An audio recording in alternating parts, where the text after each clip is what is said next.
Praise the Lord. பிரியமானவர்களே, நீங்கள் செய்கிற காரியம் எல்லாம் வாய்க்கணும்னா நம்ம என்ன செய்ய வேண்டும் என்று பைபிளில் சொல்லப்பட்டிருக்கு. அதை பார்க்க போகிறோம். சங்கீதம் 1:3.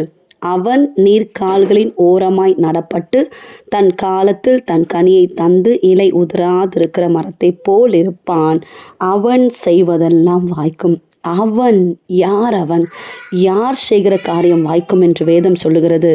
2வது வசனத்தில், கர்த்தருடைய வேதத்தில் பிரியமாயிருந்து இரவும் பகலும் அவருடைய வேதத்தில் தியானமாயிருக்கிற மனுஷன் பாக்கியவான்.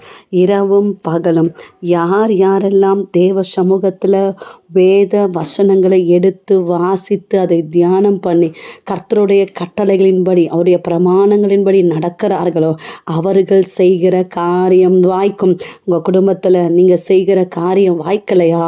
வேதத்தை எடுத்து வாசியுங்கள். இரவும் பகலென்று பாராதபடி வாஞ்சையோடு வாசித்து பாருங்கள். நீங்கள் செய்கிற காரியம் எல்லாம் வாய்க்கும். God bless you. கர்த்தர் தாமே உங்களை ஆசீர்வதிப்பாராக.